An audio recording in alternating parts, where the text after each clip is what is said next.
Ludus Vulpes.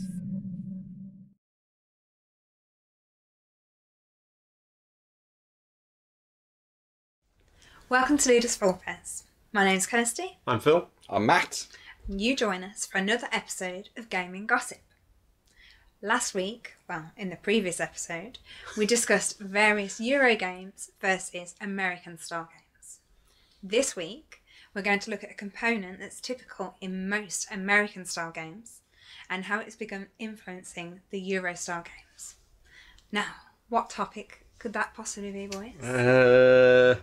Begins with D. Yes. Dominoes. No! Close, Phil. Close. But not quite. Your favourite topic. Oh, my favourite mechanic. Yes. Dice. Is dice a mechanic? Ooh, that's a very good question. Ooh. It's a very good question.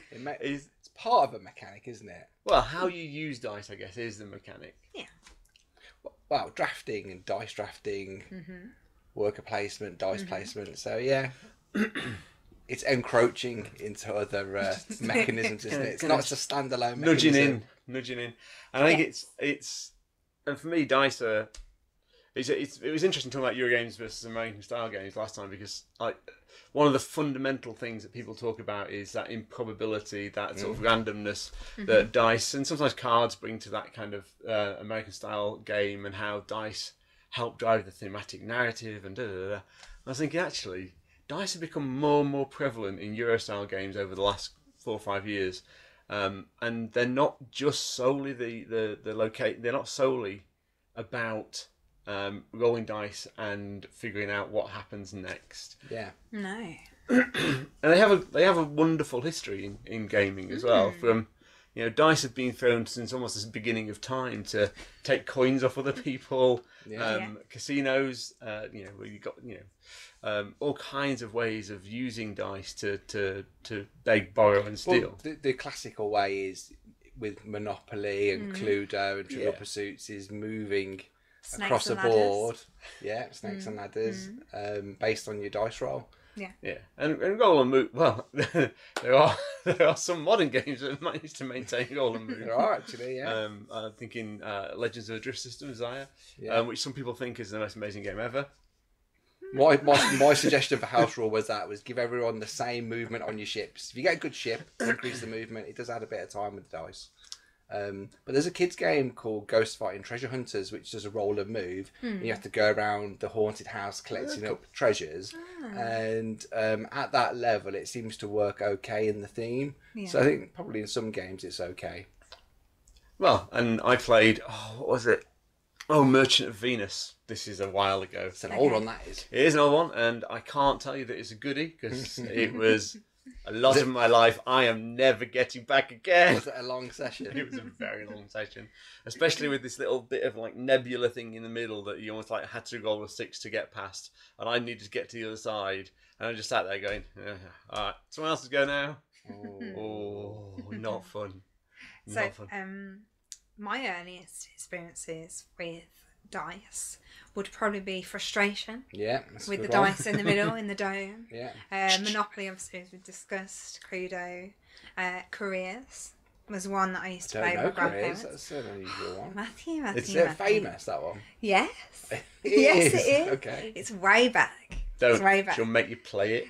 You can play it with me. And you'll never. We'll do a playthrough. You'll never forgive yourself. Is it as good as Game of Life? It is kind of very. It. It's kind of very similar to Game of Life. Okay. It's better than Monopoly.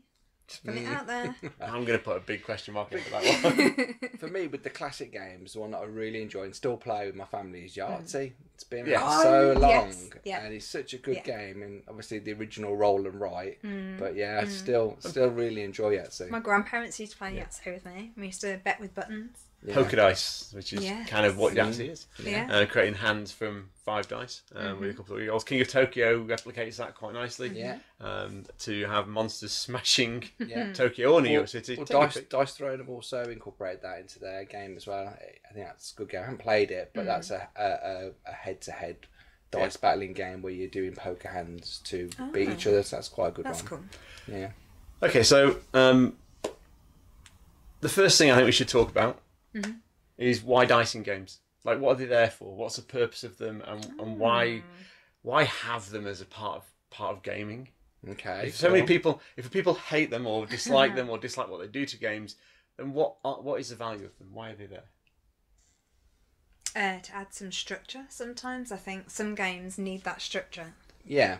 I actually thought I was going to have a different answer. I was going to say for fun. It adds an element of the unknown for me. It's Random. just to see if we're able to beat that monster. I have heard some stories about Dead of Winter, which I've never had the pleasure of playing. There's one side on the dice. If you go outside. The bite dice. Yeah, the bite dice. Yeah. I've heard that can be a real killer, literally.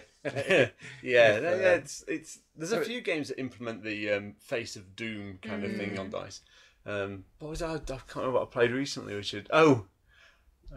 can't. Sorry, I can't remember. But yeah, there's a few games I play where there's one side on a dice that is just like game over.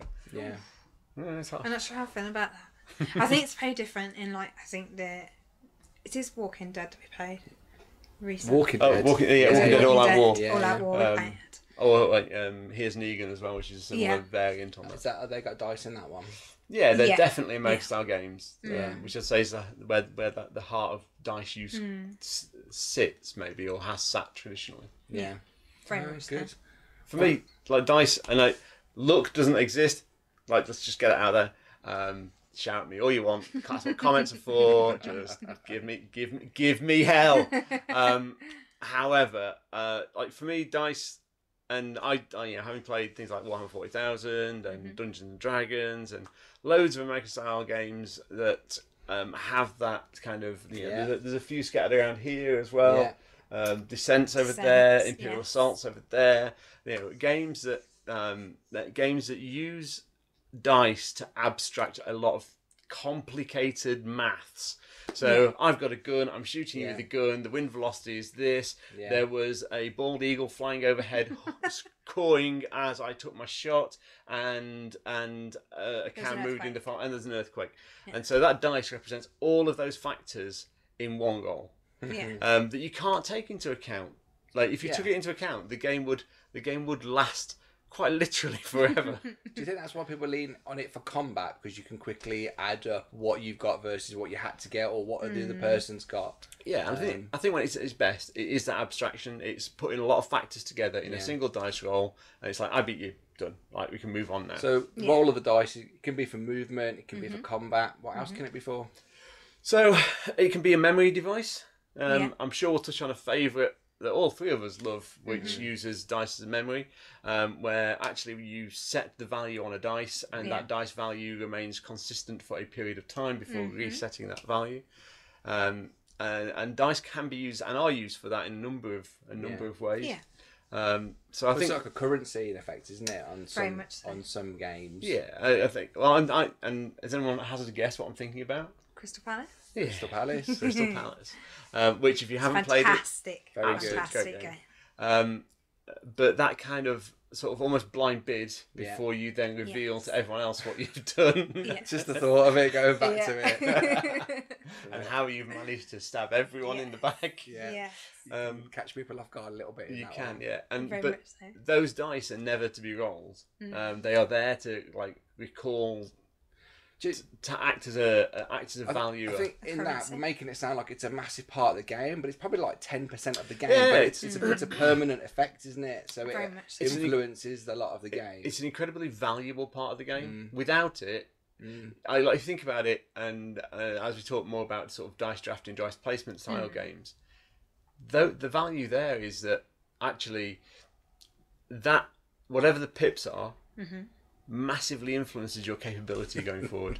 Yes, it does. You get a lot more options. Yeah, but you've got to pay for it, which is the rub. You have to be able to spend the money to be able to support that. And there's a loan system in Crystal Palace, which is very interesting. And we've all tried our different tactics as to how take loans early to get the most value. Tactic is just don't take any loans and see how it works. And watch Kirsty struggle, but still score all right by the end of the game. See, you don't always have to take that chance. So you've got that dice as a storage mechanism. They're holding a bit of information that you're going to use later, a little bit further down the line. I think that's another use for them. One of which I didn't mention on the roll and move, which I should, a little shout out to Alex and Ethan now, is a game that I bought for them recently, my nephews, which was a roll and move but in a different format. So it's not numbers on the dice, it's specific like keys and faces. I don't know if you've played The Curse of the Golden Temple. Oh, almost. Right? Escape from the Curse. Oh, Escape from the Curse. Escape Curse of the Temple. Thank you. Escape Curse of the Temple. That's it. It's the big box one. And we played that, and it's one of those. Comes with the soundtrack. Yeah. Yes. It's so much fun.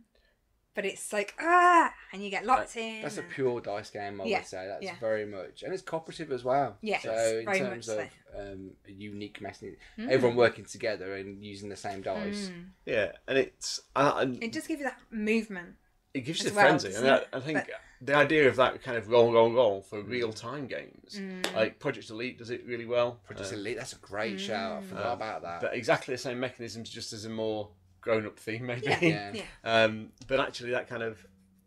You can roll as often as you want. Roll, but you've got 2 minutes to get as many results as you want. Dice quite like that. But dice do a wonderful thing in those games of making you tense. Yeah, that's right. Gives you a feeling of urgency, doesn't it, really? Definitely. Especially Curse the Temple, trying to get everything you want done.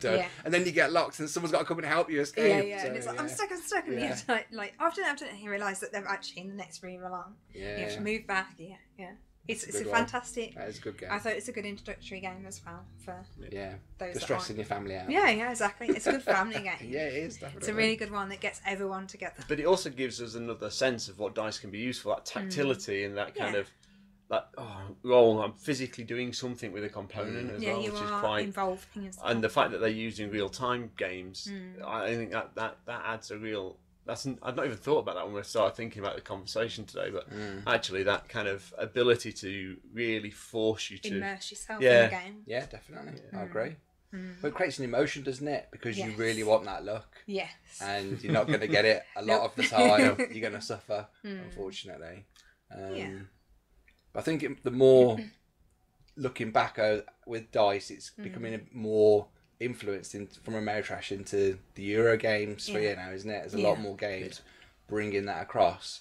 The original, you mentioned earlier, Catan. Yeah. Yeah, that's a dice game. Yeah. Is it a dice game? Is it a dice game? Well, you just said Crystal Palace 10% is on dice. How much in Catan is on dice? Yeah. Well, and I'm gonna put 3 games in that kind of broad bracket. Yeah. I'm going to put Catan, I'm going to put Machikoro, and I'm going to put your favourite, Space Base. Oh, dear. But actually, shared dice. Like, you're rolling dice, but the result is shared amongst a population of people and generate resources or provide something else. It's not... And the games are not about... like Rolling in Frenzy. The games are not about combat particularly, but they are very much about how you structure probability around the roll of those. It's about dice. Statistics. It is, essentially. Yes. And there's actually a new game called My Farm Shop by Rudiger Dawn, who's done a few famous dice games. It's very similar to Machikoro, but there's lots of decision points about which dice to use. And it's got extra add-ons, so you can do advanced games, stuff like that. So that's a really good one. If you like Machikoro and Space Base, I'm not sure why anyone would. My Farm Shop is a great alternative to Space Base. Interesting. But actually, I think Space Base might be the one that doesn't pull any punches as a statistical analysis game. Yeah, I'd agree with that. Because the better you are at looking at the statistics and understanding how swingy. So, like Space Base is one of those games where you're playing 2-player, and I played 2-player with somebody quite a lot. Okay. Yeah.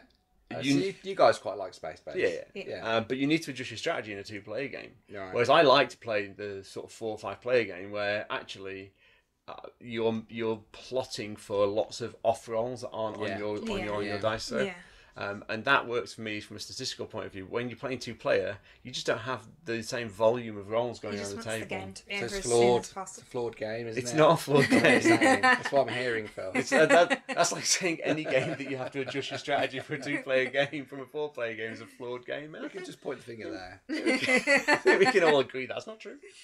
No. So yeah, I find that style of game not as appealing for me, but in the Euro genre, I do really enjoy. Crystal Palace is an absolute cracker. Yeah, It's very, true. very good. Yeah.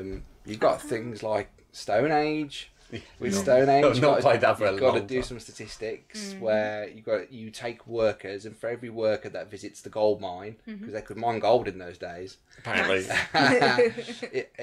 you want to take as many dice as you can, because you only get a piece of gold if you roll a 6 or a combination. If you had three dice that got to 15, you would get So many.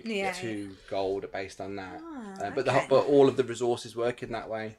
So it's a simple change, but very well implemented. It's just a cool classic at this stage. I think Stone Age, that's a really good one. Yeah, and I think people often use it as a very introductory element for worker placement. And it feels to me a lot of the time, because you've got a bit more control over what's happening, the resource management element of it is more manageable sometimes than Catan. But I'm going to bring us back briefly to Catan, because I hear a lot of people like complaining about Catan, but I still think it's a valuable game. It's a valid game. It's just people feel hard done to when dice don't go their way, and I think that's something. I mean, it's. I used to play a lot of competitive X-Wing, vastly too much competitive X-Wing. But you'd hear people walking away from the table going, "Oh, my dice ruined my game. I was playing beautifully, but my dice ruined my game." Did the dice ruin that game? No. Poor decisions ruined their game. The dice just made the bad decisions even worse by going against them. Yeah. And it's one of those, like X-Wing's a game that's had consistent people winning the top tournaments time and time again.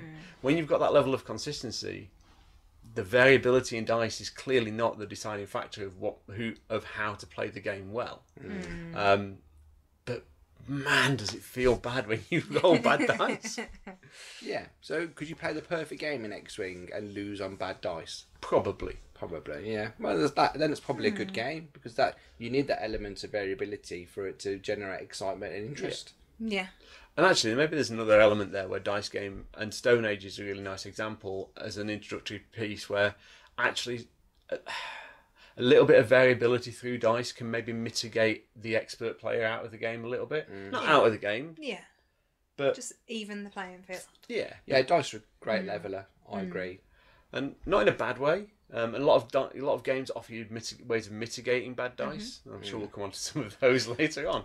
But actually, when you've got a really experienced gamer playing a game, like let's say something like Agricola, we talked about it last time. If you've got, if you've managed your hand well of cards, you're really hard to beat. Yeah. Like that's just tough. Although the cards act as a random element as well. But if someone just rolls a couple of poor dice, you've got a chance. You're still in the game, even if you're not an experienced gamer at that game. And that helps, I think, sometimes bringing people into games. Yeah. What other games do you like dice in? I like dice in any game. Okay, so one of mine, which I think is classed as a dice drafter. It's hard to say than it sounds fun. Magnificent. Yes. Which is one of my all-time favourite games. Very good game. It's beautiful. Made by the same people who did Santa Maria. That's a really Yeah. good dice game. That is actually a really good dice Very game. good, Yeah. Same designer as Riverside. That's a dice which is game. yet another dice game. Yeah, very good. Yeah, and actually, nice to see designers liking dice. Yeah. And the Magnificent is a really lovely dice drafting, dice placement game where the value of the dice is also the value of the strength of the action you can take. And also the cost. And also then the cost. So if you take the more powerful dice, you end up spending more. Yeah. But you're drafting from a pool, which is quite nice. Yeah. We'll talk about one of Matt's favourite games later, where you're also drafting dice from a pool.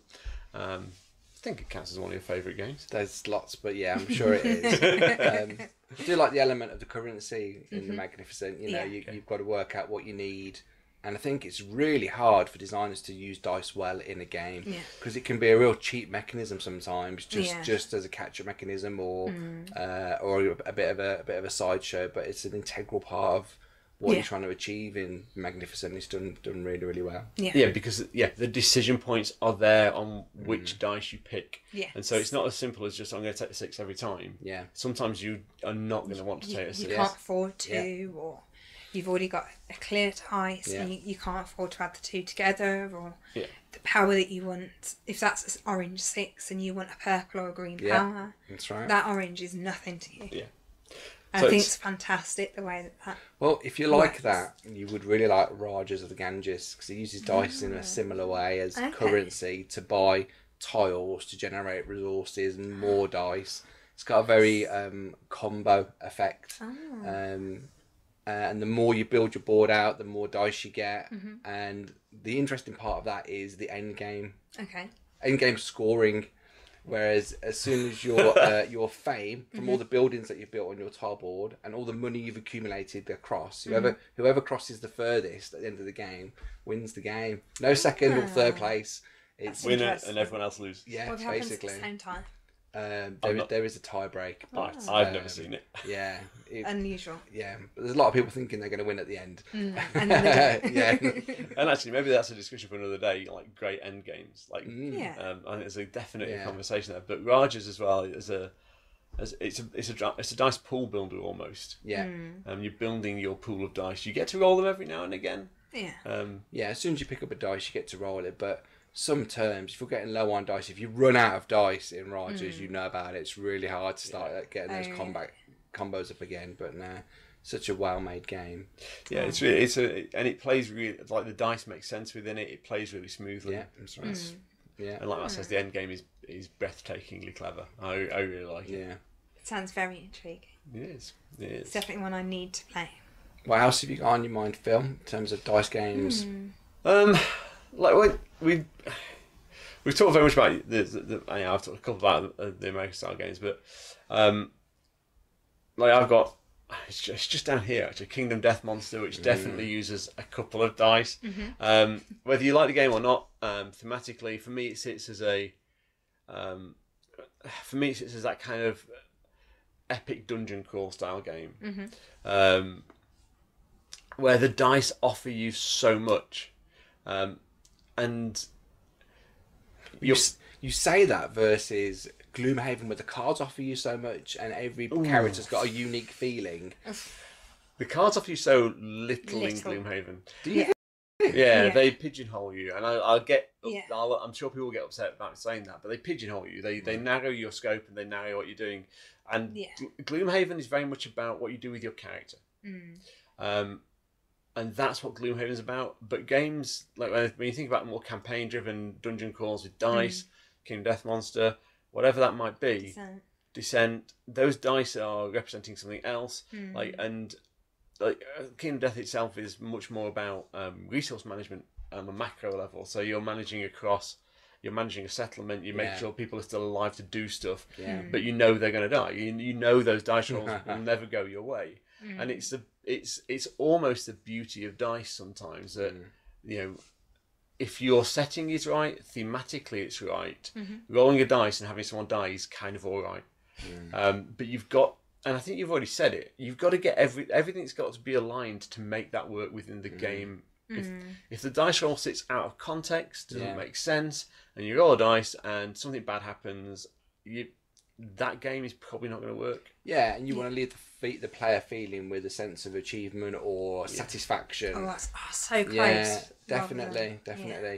Ghost Stories does that. Ghost Stories is a cooperative game where you're fighting off evil spirits, and that can be pretty brutal. That was one of the complaints, really, is that there's a very low win rate in Ghost Stories, because you have to essentially roll dice to defeat the big boss, if you even get to see the big boss, which is not always commonplace. Yeah, no, that's a good example. But it is still a great game. Definitely. Okay. Then. So obviously we've discussed like dice drafting, we've discussed dice placement, we've discussed roll and move, and like our first experiences really with dice games and our memories of dice games. So one that we haven't talked about, I don't think, very much maybe, is like the gambling and betting side. Yeah. We talked about Yahtzee, which is no, we definitely a gambling game. Yeah. Are there any others? There's craps, like casino games. Yeah. There's throughout history, there's a whole raft of dice flavored games that people would happily bet on street corners. Like Prohibition America had a massive dice culture, to be fair. And it's probably any more modern though. Well, Is what the I'm best saying. old-fashioned game. Apparently, the second most addictive thing to come out of South America is Liar's Dice. Perudo, as I brought to the Games Club many times. It's just always a hit. It's such a good game about bluffing on the number of dice on the table. It's so pure. You played it? I don't think so. No, okay. But we've played Las Vegas. Yeah, Las Vegas. Let's talk about Las Vegas. Because that's quite a good That's game. a really good door game, really good door game as well. And in Las Vegas, there are 6 casinos, and you have to have the most unique number of dice on a casino to be able to win the money. And it's just very exciting. Plays over 4 rounds, and it's quite cutthroat because you have to select who you're knocking out. You have to look them in the eye and say, I'm having this casino. Yeah. Someone might have 4 blue dice, and then you put 4 red dice, and that's the same as having a 0 score on that casino. So Kirsty will come in with 1 blue dice and have all the money at that casino. But I think that's a really good game. I like that one. It's one of the early ones that you showed me when I joined the club. That's a great mention. It's another great game for it fits in a very, because those 4 rounds go bang, bang, bang, bang, and you're done. I think that's interesting. There is one that's just popped into my head, which I really liked, and I missed on the Kickstarter, but I managed to pick up recently from the Expo. Right. Which was Die of the Dead. Die of the Dead. I which haven't again played it. is a complete. I think it's a different use. Does look good. Of dice. Yeah, Does look check really good. out my YouTube short for the most annoying video you'll ever see. No, please don't. But actually, that again is a different use of dice. Yeah. Isn't it? Yeah, and it's an interesting one. It's a mixture of things. Because you're rolling the dice, but you don't care too much about the roll of the dice. The decisions matter more, and the dice can sometimes cause you problems. Yeah. But actually, a lot of that is just because you can't remember where your dice your dice are. Because your dice move along a little row of 4, and it should be, it's 4 coffins. It should be really easy to keep track of what's in. It's the Chase the Lady mechanism. Oh, is it? Yeah. But everyone's putting their dice in the coffins. You can see into one of them, but not the others. Okay. And you can shake You've got them a bit of and information. move them. Yeah, that's And- good. Well, technically, you've got perfect information if you can remember what everyone's put into every box. Yeah. You probably can. No. But also, the idea is that you are filling these coffins with the dice. And then you have to get the dice in the right place, in the right column, to be able to then start putting them up the marigold steps. Okay. And they become souls going up the stairs. Oh, you just And it's the first one to go to the top of the stairs, which wins. Okay. That's much harder than it looks. Yeah, You made it sound dead easy. But it's The such rules, a beautiful the game. rules are like that. It's Oh, such really? a beautiful Those game. are the best ones. Simple rules, but good, Artwork's good beautiful. depth. You just Really reminded me nice. of Teotihuacan, which Ah. is very similar. Your dice start out as workers, so the dice never ever get rolled, and every time they move to a new section of the board, they age. And when they get to a 5, they don't turn to a 6; they die. So you then move your round marker on a little bit further for every passed on worker. But it's just a very unique use of dice as workers. But it also functions as a currency because you can harvest cocoa as you're going around as well. It's quite a thinky game, that one.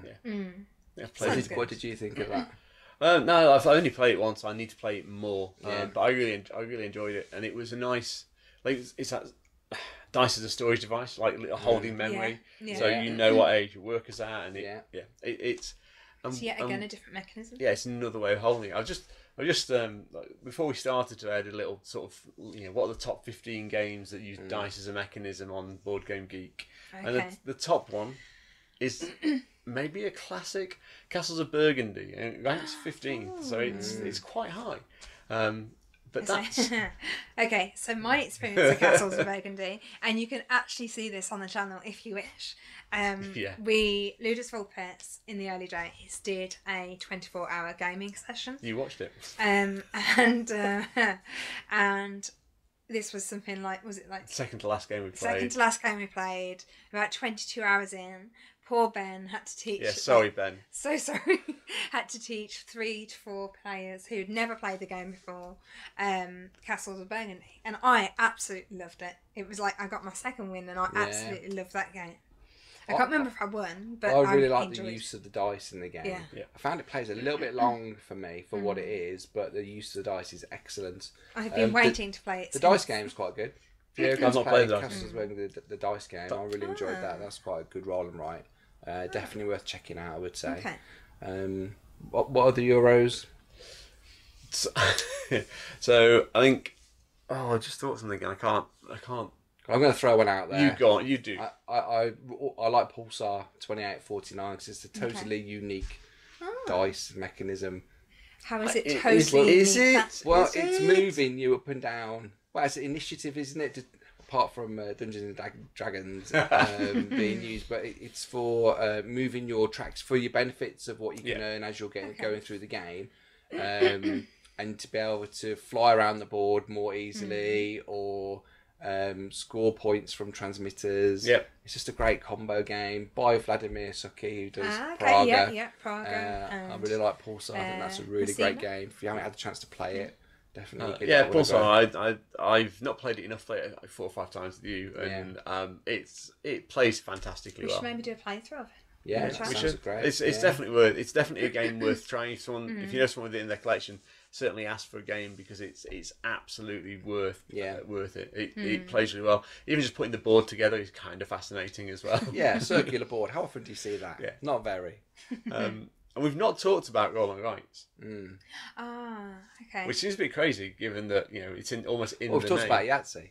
And did mention Riverside. We did briefly mention Riverside, which is one that's roll and write, but Has a board. everybody shares the dice, and everybody can individually use those dice as they wish. And I think that's one of the nice things with a lot of roll and write games. Everyone's using exactly the same pool of dice, and often making exactly the same decision-making position. Yeah. And yet everyone ends with a different end game state, which is fascinating because it shows how like one decision can lead you to another, like a completely different path, and it's one decision on the roll of one dice, and you can't say that any of the decisions are bad until you've seen all the dice rolls. It's never perfect information, I guess. No.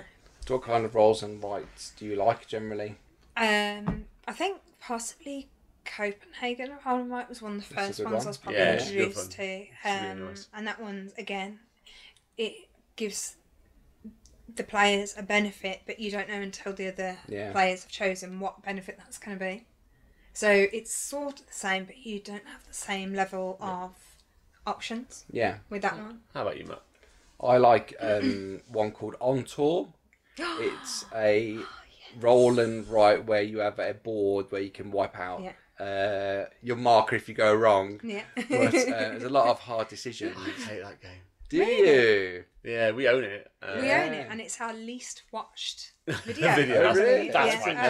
That's not why I hate it. I do find that's cool. But it's got cards in it as well. It's not a pure. What I find, It hasn't got a do you know what I fancy dress find? in it, that's why. What I find really difficult about it, and it's a me thing more than anything else.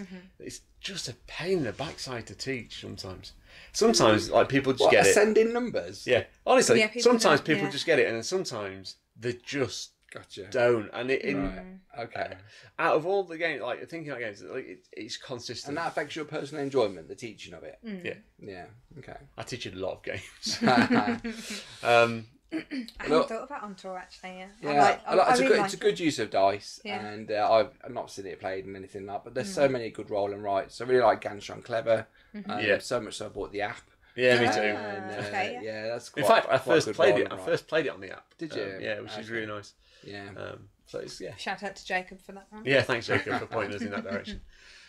So yeah, it's like dice have sort of, I guess, broken the barrier. They've crossed from American style games into almost a very mainstream spread of Euro style and hybrid games. Done well, it makes a big difference to a game. There's just so many more choices that can be made available in dice games. My perfect example, probably my most enjoyed dice mechanism in a Euro game would be Marco Polo 2 Service of the Khan. Not played 2. It's played the original game. Yeah, well, it's very similar in terms of what you're doing, but I just find that for the so few actions, the brain burn it gives you and what you want to achieve, it's the perfect element of not being able to do everything that you want to do in a Euro game. But and that's a good game. It's a fantastic game. If game. you're talking about it and if you're thinking about it, it's a sign of a good game. Definitely. It's got player powers as well at the start. You have to choose an overpowered character, which is really good.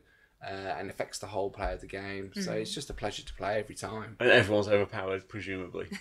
According to this ranking, it's catching up on number 1, isn't it? It's getting up there, which is good. I also like King of Tokyo. It was one of the very first games I bought about 6 years ago. And essentially.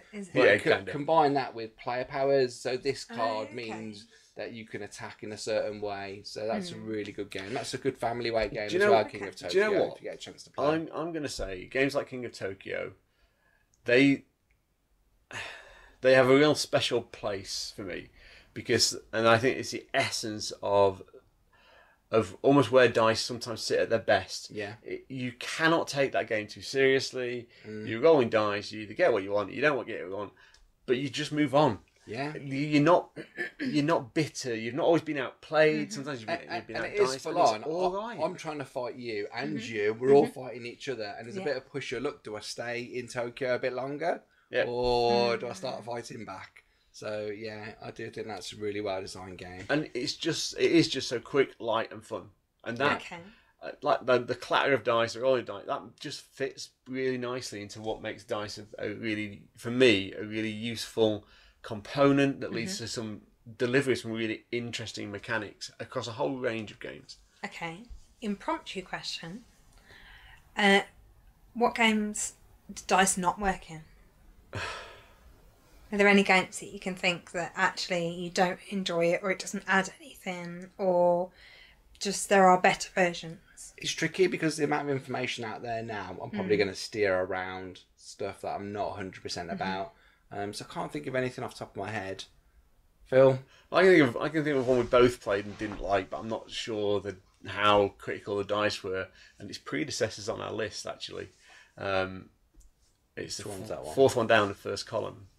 And that was the Space Black Orchid? Was it Black Angel? Black Angel. Yeah. Ugh. Yeah. That was a tedious game with dice. Yeah. Oh, really? It was poor. It wasn't. Yeah, good. Not very good. That's our opinion. And I know a lot of people who actually like the game. But actually, it just felt, I don't know, the dice and the way you could buy other people's dice just kind of felt unfair. And yeah. If I want to roll a 6, I want to be able to keep it. And not have it. You can. You've just taken it off me.